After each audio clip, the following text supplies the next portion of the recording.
Yes, alright, webala kwekumira ku Chabasa CBS mukutu ogukyasinze mu Uganda and world over. Wano tuli ku KCC ground ekivulu kya muyimbi oba Munnayuganda munnaffe gwayita Clever J. So azonkulaga akakubadde kafuirira naye embeera ndozo ogiraba. Abadigize bagambe nedda weewa tulina owagira Clever J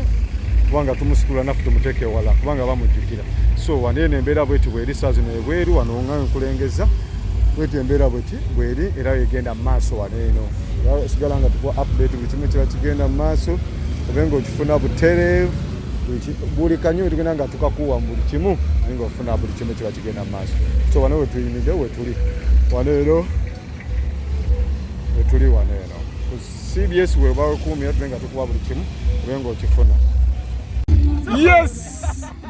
Tuli wano live Lugogo bannamawulire basaze okulya buli mmere ekifo nga bwokirengera. Ego Lugogo nene eno KCC ground nene abadde tagimanyi nkuwa update amanya Kamoga Budusabulu nga bulijjo tuli live tukuwa update kyekigenda mu maaso wanene Lugogo ekivuli kye bayita hadayo bisesa just no bisesa. So yes, alright, baniza nnyo ku Chabasa ekyasinze mu Uganda world over. So wano wetuli KCC ground lelo wali ekivulu ekya munnaffe omuyimbi Omunnayuganda Clever J. Embeera bweti bweri akakuba kadde kafuuyira naye kati akakuba kaweddeyo obudde bwakikome obudde bukakamu nnyo nga wobulengera stage yeri gyolengera njikulengeza eyo VIP katono wasigadde waffe abasigadde bawujumuna. Embeera bweti bweri abadigize bajja mpola ngena kulaga ko wali wabweru embeera nga yabadde abadigize ngo balengera mpola bannange la haula security nga bogiraba bweto bweri security era bweto bweri security gena maaso waneno bafande gwe ajja okunyakula akasimu wegendereze nnyo. So embeera bweto bweri ngenda banga kwa update bukimu kiba kigenda mu maaso wanene kiba kigenda mu maaso wanene bukimu nga okifuna. Sigala ku Chabasa radio ekyasinze mu Uganda world over. Embeera bweto bweri menga nkuwa buli kimu ngene banga nfunako abantu wanene bampola abadigize benga okisobola okola ng'oyogera nabo naye nga bamawulire bo bagambye leero basaze okulya sala bokulya sala be basaze okulya bamawulire tebatekola.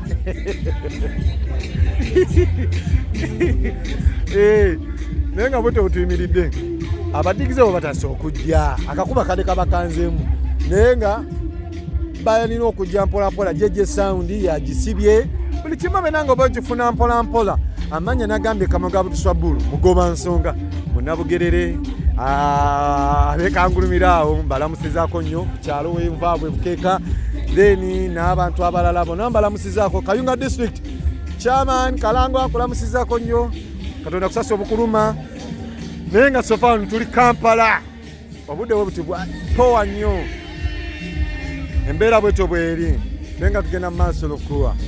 abaana akinywamu ebyokunywa bimubiraba abaana akiryamu ebyokulya bibyo biri talatibu then abagenda oti mwanguwe Clever J tetwagala wantu olu KCC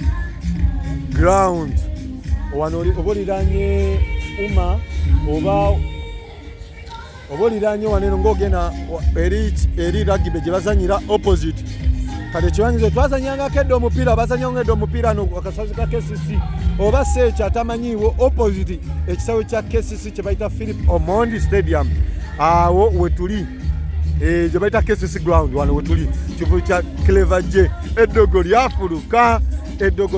olwaleero twagala kukakasa eddogo lyafuluka oba so kye twagala okukakasa olwaleero so gwe naina ali eyo sambyako Clever J obusawo ziri 10 temutya abantu bano batidde kakuba naye kakuba kaweddeyo abantu bali mu kucyakala bakibaala abantu bayingira mpola naye nga sofa bali eyo embeera nga bweto bwere akakubako kaweddeyo embeera naye nga tucyakalamu bukimu jagala kibala ensuti akoma kuleta kireva je enkuba eweddeyo naawe enkuba eweddeyo tekyali nkuba tokangakanga badigize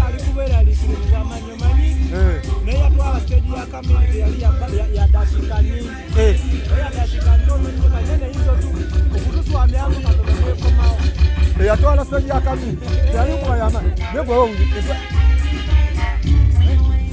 ennyanya ogiwulira ennyanya ogiwulira wulira ennyanya gwe wulira ennyanya bazira tone yali ku stage tanaapa nebatandisa okuyingira mpola mpola nebadde batidde enkuba nze ntiddemu otiddemu ki eddogo liyinza okuba likyalinamu akamulumu terinafuluka oyagala lifuluke ng'okakasiza otya njagala lifuluke nga olaba wa alien zayisaawa 6 nga wajja lwandibadde tulaga kumaanya gwe yenna akyebase oba kimeke teyakonyemu kisaamu akonyemu ayagadde agenda ayisa naye yenna akyesirisiza jjani oba kimeke nakyasaddumira bulungi eri waggulu ejje ate nga ye pulezidenti addako mu geto naye manyi pulezidenti addako ku ntebe konza tetusazeemu eriko nyiriyo era n'omwana we watandikanga nga mutulagamanya wenkula njagala mbe pulezidenti omwana we ofuna w'omusiri agenda kuleetera emitawaana gyabwere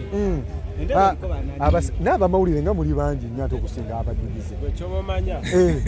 okubeerawo buli mudigize tumulabe buli mudigize tumukwate batandise okujja obalaba bali ku CBS FM YouTube channel babe nga buli kimu bakiraba live oba abadigize obalaba batandise okujja mpola obalaba abadigize bagenda kujja obalekireva nnyo ono mulungi nnyo abantu ate bamutaddeko ekisa ekyenjawulo alina endongo yalina oluyimba olubadde lutambula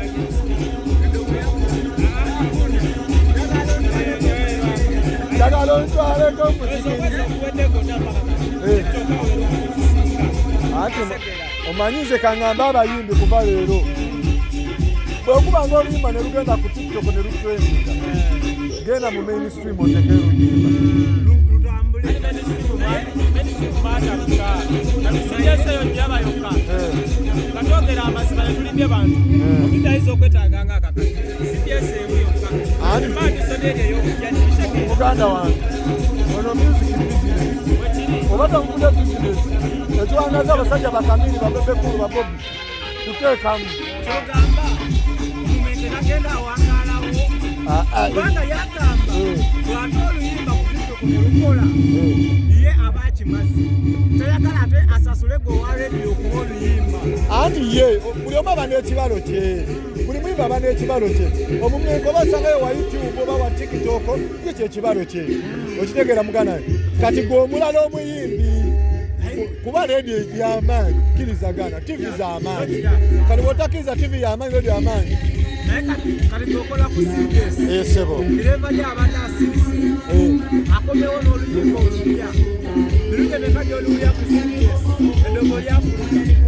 lyafuluka tutambula era lukubibwa nekyeŋŋamba ye nga ye ne management ye alondoola endongo eyo yayina management bagatandikidde naawo wetwabakumanya ndi manejjawe iza omunoonya n'atugula fenafena tulimu amawulire naye kiggwa nga fenafena abo abayimbi bannayuganda nawe baali edda singa oba bakubineti bagaderiwa ono tegenda okugamba naye tulinamu obuzibu yaa abayimbi batesiyo oba olonema lwaki ate ekyo kyenkuganda ekireeri omuyimbi wamanyanga oluyimba lukolwa ku TikTok the emphasis gyemugamba yiino kwata oluyimba luteeke ku mainstream naye nga zitambula wonna bwofunamu anti obuzibu bulinga onalabye omusajja ng'agamba musale omusolo kulekijakisi abantu abagwa musajja tuliomu ajafonategeera baleme okufiira mu mazzi wekirine ku okimanyi ati expensive nnyo okuleta oluyimba mu mainstream enawo ate omwana ye alaba oli agenda muyisa omaa atamuze wekirizetunakola kiriki omuyimbi omugambe nga olima tugenda tukuba naye fe tuba nga sidde tulina enkunga ogenda sayakasene gogenda okukola ki okuyimba atugenda kuba tukolaganya wamu nebitone tumusime naye nalwekinawo abaana basigadde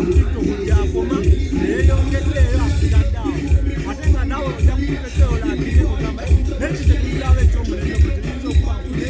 namba ey'abaana abato kutegera nga bawuliriza CBS baleme kubeera nga bo beekubira ku kitoko nga bagamba tetubeere no kutuiza kimu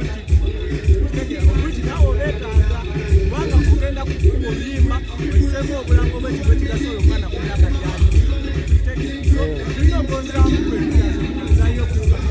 omulimu ki wekyaliwa tekikyasoboka nnyo okudda mabega kubanga abayimbi bano n'abamawulire okolagana tukirize nti eyinza okubasira mulembe olw'ensonga nti omuyimbi waleeta oluyimba yakoze kuya miliyoni 5 najja yakozeko ti wa mitwalo 5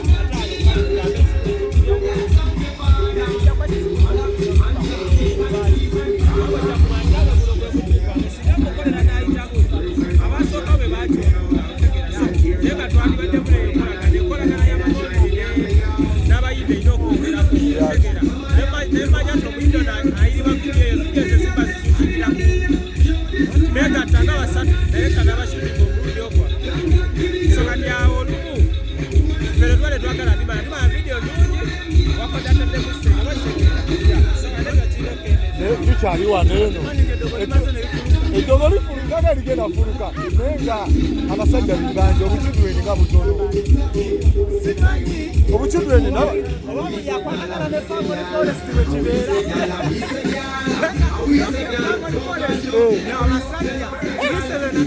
ndaba obukidweni butono nnyo leero sikitegeera kubanga nifaamu bye biba bituleese batuze kukola naye twagala nnyo okulaba ku mibiri emirungi ebisambi ebyeru ebisambi ebyeru ndaba obukidweni ndaba butono nnume njereere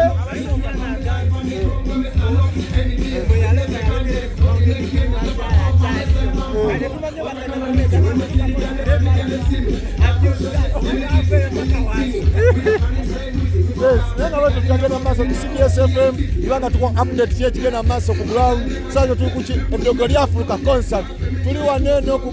KCC ground watamanyi weeri kankulagirire yisa ebitaala oba gwanga ekigawo ku Afrika nayitawo wona odda Jinja kati olaba abasinga gye majjanga okulambula mugeze mu Lugogo show uma show opposite awo nyininyini wetuli akakasaawo edda ketwasambirangamu omupiira oba seekyo akali opposite kwiketi ndagira ntufu eri ekisaayi kya KCCA kyesambyako omupiira opposite oba abalala ekyeyo gemu wenyininyini jangu abamu baligenda kwiketi oveni babuzabuzibwa Zoe Grant tukyaliko tukwa update ekigenda mu maaso wekumi ku Kyabasa omukuto gukyasinze okukwambya abalala mu kimu kyekikuwa so amanya kamugabo tusabulunga bulijjo ono bamuyita field kale buli kimu ekiri onolwaliriris genda maaso tufolowinga likinga sharinga buli kimu ng'okifuna amanya asigadde nga kamugabo tusabu awangale ayisa abasajja Kabaka.